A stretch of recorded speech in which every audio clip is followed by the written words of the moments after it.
สบายดีทุกคนเนาะมื้อนี้ตุ้ยจะมาแนะนำเนาะอินดิเคเตอร์ตัวหนึ่งเนาะที่ให้ทุกคนเบิ่งไทม์โซนหรือว่าเบิ่งเวลา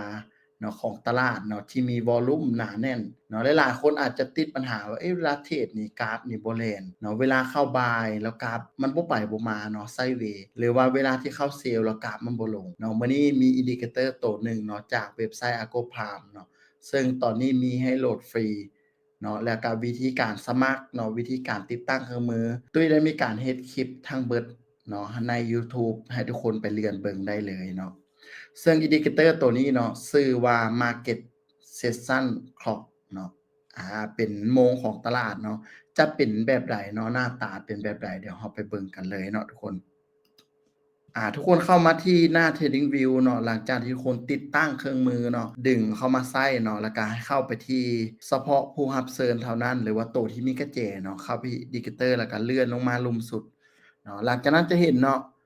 มันจะเขียนบอกว่าIndicator ตัวนี้มาจาก Ago Prime เนาะชื่อมันของมันก็คือ Market Session Clock ให้ทุกคนคลิกขึ้นมาเนาะบาทเดียวเนาะคลิกมาบาทเดียวหลังจากนั้นมันจะขึ้นมาเนาะทุกคนเนาะก็เช่นเคยเนาะเราสามารถปิดเปิด เนาะindicator ตัวนี้ก็ได้เนาะบางเทื่อเราวิเคราะห์เรียบร้อยแล้วมันตาลายเนาะเราสามารถปิดเปิดได้ต่อมาเนาะก็จะมีให้ตั้งค่าเนาะเราสามารถแบบเลือกได้เลยเนาะว่าเราจะใช้สีใดนี่เลยเนาะเวลาที่เอิ้นว่าตลาดเนาะมีการปรับเปลี่ยนหรือว่ามีการเลื่อนโมงเนาะทุกคนเนาะเราสามารถแบบมาตั้งค่าได้อีกเนาะทุกคนเนาะแล้วก็สามารถแบบเปลี่ยนแบ็กกราวนด์เนาะแต่ว่าโซนสีนี่เปลี่ยนบ่ได้เนาะทุกคนเนาะจะเปลี่ยนบ่ได้ เนาะจะเปลี่ยนได้แค่แบ็กกราวนด์เนาะสมมุติว่าแบ็กกราวนด์มันมืดบ่มันหยังบ่เราสามารถเปลี่ยนได้เลยเนาะหลังจากเข้ามาแล้วเนาะก็จะได้หน้าตาประมาณนี้เนาะทุกคนเนาะประมาณนี้เลยเนาะแล้วบัดนี้เราจะฮู้ได้แนวใดว่าเวลาตลาดนี่หลักๆมันมีหยังแหน่เนาะทุกคนเนาะถ้าหลักๆที่ทุกคนรู้จักกันอยู่เนาะก็จะมีเอเชียเนาะทุกคนเนาะจะมีเอเชียเอเชีย1เนาะเปิดทรงเซาเนาะทรงสวยเนาะก็อาจจะเป็นเอิ้นว่ายุโรปหรือว่ายูโร2มาก็คือเมกาเนาะตลาดอเมกาหรือว่าตลาดนิวยอร์กเนาะฉะนั้นหลักๆนี่ทุกคนจะฮู้แค่3เนาะเอิ้นว่า3ตลาดเนาะแต่มื้อนี้ตุ้ยก็อยากเสริมให้เนาะถ้าเปิดเข้ามาเนาะทุกคนจะเห็นว่าตลาดที่มันเปิดเนาะช่วงเช้าเนาะช่วงเช้าเนาะก็จะเป็นตลาดของซิดนีย์เนาะ ซิดนีย์จะเปิดก่อนหมู่เลยเนาะทุกคนเนาะซิดนีย์จะเปิดก่อนหมู่เลยตัวซิดนีย์เนาะเราจะสังเกตเบิ่งว่ามันเป็นคือสีม่วงเนาะทุกคนเนาะมันคือสีม่วงตลาดซิดนีย์นี่จะเปิดก่อนต่อมาเนาะห่างกันอยู่ประมาณ1-2ชั่วโมงเนาะตลาดโตเกียวของญี่ปุ่นก็จะเปิดเนาะแล้วก็หลังจากนั้นก็จะมีหลากหลายตลาดเนาะที่เปิดทับซ้อนกันเนาะเช่นตลาดฮ่องกงเนาะเนาะเอิ้นว่าโซนของแถบเอเชียเนาะตลาดสิงคโปร์อิหยังต่างๆเนาะก็ จะทยอยเปิดหลังจากที่โตเกียวเปิดเนาะก็ประมาณอยู่เอิ้นว่า8-9โมงเนาะฉะนั้นนี่ช่วงเวลาเนาะที่ตุ้ยอยากแนะนำเนาะในช่วงเอเชียเนาะก็คือ8-10โมงช่วงเช้าเนาะจะเป็นช่วงที่วอลลุมหนาแน่นที่สุดเลยเนาะถ้าเราเข้าในช่วงเช้าเนาะตลาดซิดนีย์เปิดแล้วก็เข้ามันอาจจะบ่แล่นบ่ไปบ่มาเนาะทุกคนเนาะฉะนั้นนี่รอเนาะช่วงที่ตลาดมีการทับซ้อนกันเนาะก็คือ หลังจากซิดนีย์เปิดเนาะโตเกียวเปิดแบบนี้ก็จะเริ่มทับซ้อนกันวอลลุมจะเริ่มหนาแน่นขึ้นเนาะก็คือระหว่าง8-10โมงเนาะแต่มื้อนี้มันไซด์เวย์มันก็บ่แล่นแรงเด้ทุกคนมันก็ขึ้นกับบางมื้อนำเนาะเรามาลองสังเกตเบิ่งวอลลุมเนาะตั้งแต่ตลาดเปิดอะเนาะตลาดก็บ่ไปบ่มาเนาะหลังจากซิดนีย์เปิดปุ๊บนี่ก็เริ่มมีการพักตัวแล้วเนาะเดี๋ยวเราลองไปเบิ่งตัวอย่างเบิ่งเนาะทุกคนเนาะ ลองไปเป็นตัวอย่างเนาะช่วงที่ซิดนีย์เปิดเนาะกราฟยังบ่ไปบ่มาอยู่แถวๆนี้เนาะหลังจากโตเกียวเปิดเนาะกราฟก็มีการขึ้นมาเนาะเดี๋ยวเราลองมาวัดเบิ่งประมาณอยู่400จุดเนาะหลังจากที่เปิดได้ประมาณ1-2ชั่วโมงบ่ตลาดอื่นๆเนาะก็เริ่มเปิดมาเนาะหลังจากนั้นกราฟก็เริ่มลงมาเนาะประมาณ600จุดเนาะแล้วก็สิ่งที่ตุ้ยแนะนำก็คือถ้าตลาดเนาะซิดนีย์ปิดนี่ตลาดอื่นๆก็จะทยอยปิด เนาะฉะนั้นนี่โมงที่แนะนำเนาะก็คือซิดนีย์เปิดเนาะประมาณ2-3ชั่วโมงก็คือประมาณอ่า8โมงเนาะ10โมงก็คือเริ่มเทรดได้ช่วงเช้าก็จะเป็นช่วงที่วอลลุมหนาแน่นที่สุดเนาะกราฟซิดนีย์เปิดเนาะกราฟก็ยังบ่ไปบ่มาเนาะหลังจากที่โตเกียวเปิดปุ๊บมีการไหลลงมาเบรกสุดนี้ แล้วก็มีการขึ้นเนาะฉะนั้นนี่ตลาดช่วงที่วอลลุ่มหลายที่สุดน่ะก็คือ8-10โมงเนาะแต่ก็ต้องเบิ่งสถานการณ์นำว่าบางสถานการณ์เนาะมันมีเรื่องของข่าวเนาะมันมีการประกาศตัวเลขอิหยังต่างๆเนาะก็อาจจะเกิดความผันผวนได้แต่โมงตลาดที่เอิ้นว่ามีความหนาแน่นในของวอลลุ่มหลายที่สุดก็คือ8-10โมงเนาะช่วงเช้าเนาะช่วงเช้าแต่ตลาดช่วงเช้าเนาะก็ให้รู้เลยว่ามันไซด์เวย์เนาะเป็นตลาดที่ไซด์เวย์ขึ้นๆลงๆเนาะบ่ไปบ่มาเนาะฉะนั้นนี่ ผู้ใดที่เทศสั้นเนาะก็จะเหมาะเนาะจะเหมาะเนาะเพราะว่ามันจะบ่ไปไกลจะบ่ลากส่วนตลาดสวยเนาะตลาดยุโรปเนาะนับตั้งแต่ตลาดเนาะเริ่มเปิดเนาะทุกคนเนาะก็วอลลุมก็คือหนาแน่นเลยเนาะเพราะว่าตลาดลอนดอนของอังกฤษเปิดก็คือเป็นตลาดที่มีเศรษฐกิจขนาดใหญ่ต่อมาเนาะ1ชั่วโมงเนาะหลังจากที่ลอนดอนเปิดเนาะก็จะมีตลาดแฟรงก์เฟิร์ตเนาะของเยอรมันเนาะซึ่งเป็นเศรษฐกิจเนาะหรือว่าเป็น ตลาดที่มีวอลลุ่มหลายที่สุดในโซนยุโรปแล้วก็คือเศรษฐกิจขนาดใหญ่เนาะแต่ก็ต้องเบิ่งว่าแต่ละเมืองแต่ละประเทศเนาะเศรษฐกิจเขาเจ้าเกี่ยวข้องกับหยังเนาะถ้าเจาะลึกๆเนาะฉะนั้นนี่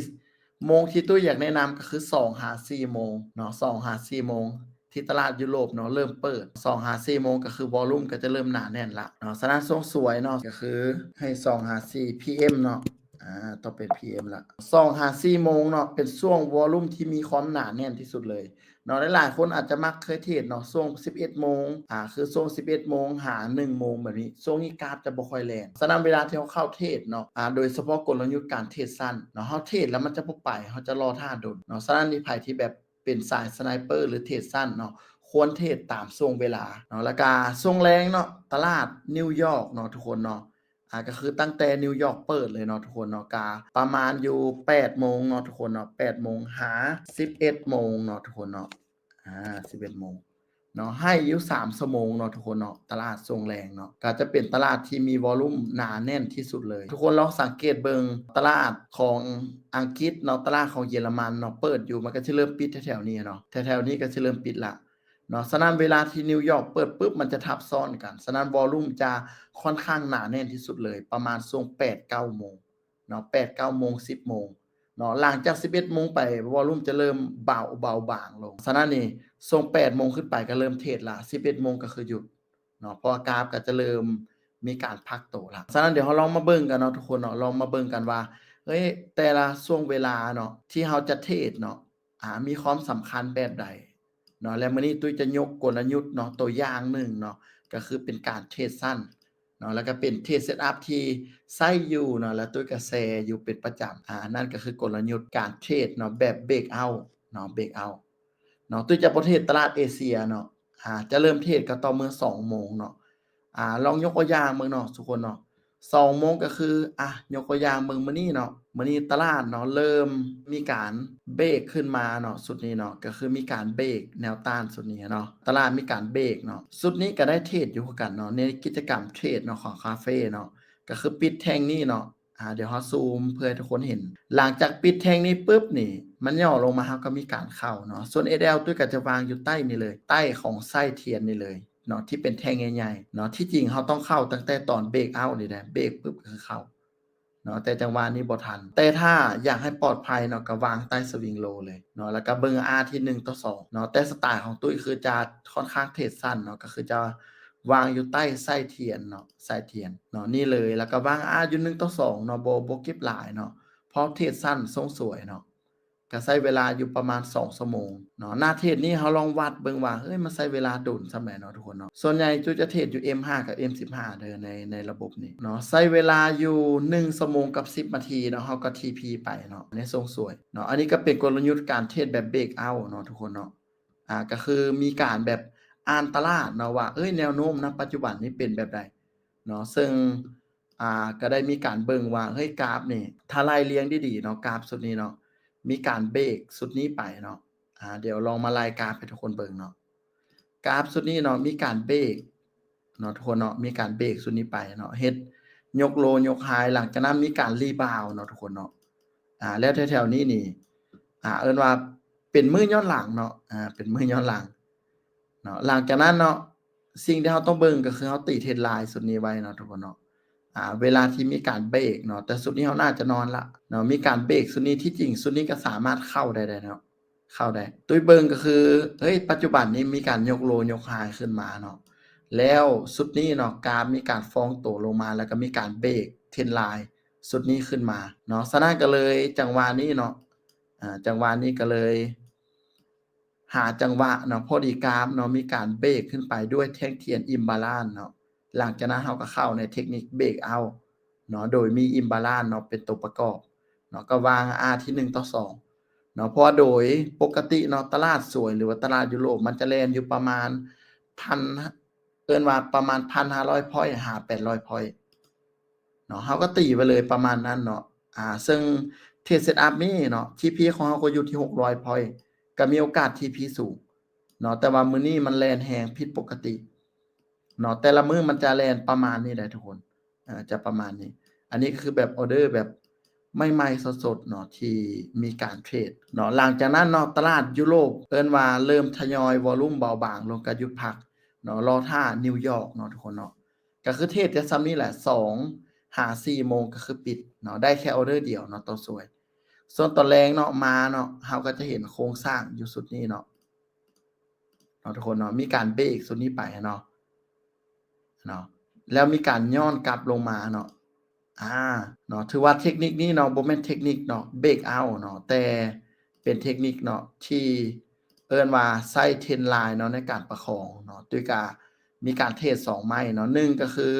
ใช้ trend line เนาะใช้ trend line เบิ่งว่ากราฟเฮ้ยมีไส้แหลมๆลงมาเนาะแต่ก็บ่ได้เบรกเนาะหลังจากที่ตลาดเปิดปุ๊บเราก็ตีแบบนี้เลยเนาะรอท่าเนาะทุกคนเนาะย้อนกลับลงมา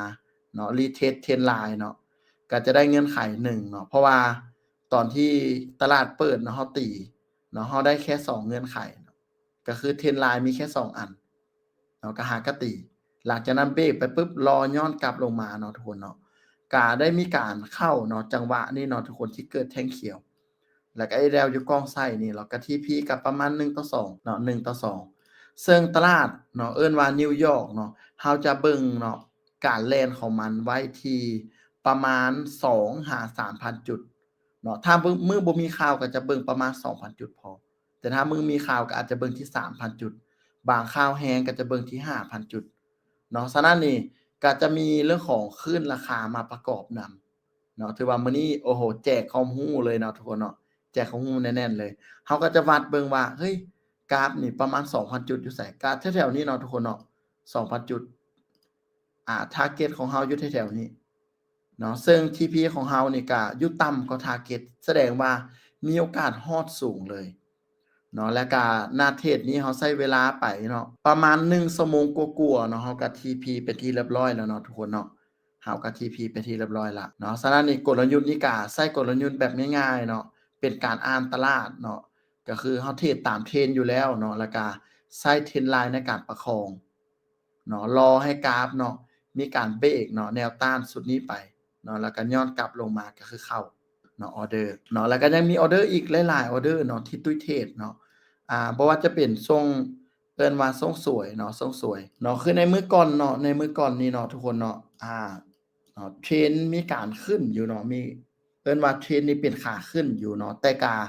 หน้าเทรด Setup นี่เนาะตุ้ยก็ใช้กลยุทธ์ของการเทรดเบรกเอาต์อยู่คือกันเนาะก็คือรอให้ตลาดยุโรปเปิดเนาะ ก็คือเริ่มจากลอนดอนของอังกฤษเนาะเปิดตลาดเปิดเปี้ยงเนาะอยู่บริเวณนี้เนาะสิ่งที่ตุ้ยเห็นก็คือเฮ้ยกราฟนี่มันมีการแบบย่อตัวลงมาได้เนาะย่อตัวลงมาสิ่งที่รอท่าเนาะก็คือรอท่าให้กราฟนี่มีการกลับตัวเนาะซึ่งตุ้ยก็ใช้กลยุทธ์ของการเทรดเบรกเอาต์คือกันเนาะก็คือเบรกจังหวะนี้ปุ๊บก็คือเข้าเลยจังหวะนี้เนาะส่วน SL เราจะวางอยู่ใต้สวิงโลเลยเนาะ SL เนาะ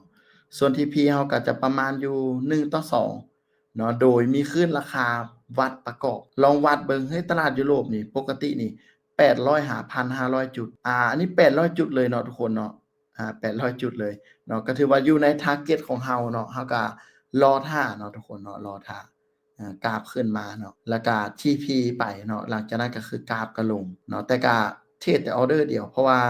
เราจะเทรดอยู่ช่วงที่ตลาดเปิดเนาะ ประมาณอยู่2ชั่วโมงเนาะทุกคนเนาะเนาะก็พอดี TP เนาะตลาดเปิดพอดี TP แล้วก็ปิดเนาะก็ถือว่าพักไปเนาะแล้วก็รอนิวยอร์กเปิดเนาะทุกคนเนาะนิวยอร์กเปิดเนาะส่วนนิวยอร์กเปิดก็คือว้าวเนาะ กลยุทธ์ที่ใช้ก็ค่อนข้างเทรดเบรกเอาต์คือกันเนาะสุดนี้ก็ตี Trendline ไว้เนาะทุกคนเนาะแล้วก็รอให้เบรกเนาะเบรกก็คือเข้าเนาะแต่ว่ามื้อนี้บ่ได้เทรดเนาะทุกคนเนาะบ่ได้เทรดเนื่องจากว่ามันดึกเนาะกราฟนี่มาดึกแล้วเนาะมาทรงสินอนแล้ว2-3โมงแล้วก็บ่ได้เทรดเพราะจะเทรดแค่ตลาดเปิดเนาะประมาณ3ชั่วโมงเนาะฮอด11โมงก็คือหยุด เนาะฉะนั้นนี่ในกลยุทธ์เนาะหรือว่าใน Indicator ตัวนี้เนาะเราสามารถใช้หยังเนาะก็คือ1เนาะทุกคนเนาะ1เนาะเราสามารถใช้เนาะเบิ่งเนาะเอิ้นว่า Time Zone เนาะโมงที่ตลาดเปิดเนาะเพื่อหาวอลลุ่มที่หนาแน่นเนาะซึ่งตลาดเอเชียเนาะตุ้ยก็ได้สรุปไว้แล้วเนาะสรุปไว้แล้วว่าตลาดเอเชียนี่อ่าวอลลุ่มที่หนาแน่นที่สุดเนาะตามประสบการณ์เนาะอันนี้ตามประสบการณ์ตัวจริง เนาะอยู่ที่8-10โมงเนาะซึ่งระยะเนาะของการแล่นเนาะจะตีไว้ที่500พ็อยนต์เนาะ500พ็อยนต์หรือว่า500จุดเท่านั้นเนาะทุกคนเนาะส่วนตลาดสวยเนาะหรือว่าตลาดยุโรปเนาะซึ่งเป็นตลาดที่เทรดอยู่เนาะก็จะเบิ่งที่800เนาะหาเนาะ800หา1,500พ็อยนต์เนาะส่วนตลาดนิวยอร์กเนาะก็จะเบิ่งอยู่ที่2,000จุดเนาะทุกคนเนาะหา 5,000 จุด ถ้ามือมีข่าวเนาะถ้ามือบ่มีข่าวก็เบิ่งที่ 2,000 จุดพอเนาะแต่แนะนำให้ TP ประมาณ1,000จุดหรือ 1,500 จุดก็ค่อนข้างจะปลอดภัยเนาะค่อนข้างแบบฮอด target เรามั่นใจเลยว่าถ้าเราเทรดถูกทางเนาะทุกคนเนาะสมมุติเราบายทองบัดนี้แล้วเราไปถูกทางเนาะ1,000จุดนี่จั่งใดคือมีโอกาสฮอดแบบสูงเลยเนาะประมาณ 90%เนาะแต่ถ้าประมาณ 1,500 จุดปุ๊บก็มีโอกาสฮอดสูงอยู่คือกันเนาะประมาณ 70%เนาะแต่ถ้าเราเอา 2,000 หรือ 2,500 นี่โอกาสฮอดนี่ก็จะเริ่มน้อยลงนะยกเว้นข่าวเนาะถ้าข่าว 2,000 จุดนี่คือจะค่อนข้างสบายแล้วเนาะที่มันจะฮอดเพราะมันจะแล่นประมาณ 3,000 5,000 จุดเนาะฉะนั้นนี่ทุกคนสามารถโหลดเนาะ Indicator ตัวนี้เนาะก็คือ Market Session Clock เนาะมาใช้เนาะปรับใช้กับระบบเทรดเนาะโดยเฉพาะคนที่เทรดแบบ Day Trade หรือคนที่เทรดแบบ Scalping เนาะจะเหมาะสม แล้วก็จะเป็นประโยชน์หลายเลยเนาะเราจะได้รู้ว่าอ๋อเทรดแล้วช่วงไหนจะบ่ได้ท่าตลาดดนเนาะเพราะว่าหลายๆคนนี่เทรดแล้วรอท่านี่กราฟบ่ไปเนาะฉะนั้นผู้ใดอยากใช้งานเนาะก็โหลดเนาะในเว็บไซต์ของ Agoprime ได้เลยเนาะซึ่งคลิปเนาะวิธีการสมัครเนาะวิธีการติดตั้งเครื่องมือแล้วก็วิธีการใช้งานตุ้ยได้เฮ็ดให้เบิดเรียบร้อยแล้วเนาะผู้ใดที่อยากใช้งานก็สามารถเนาะ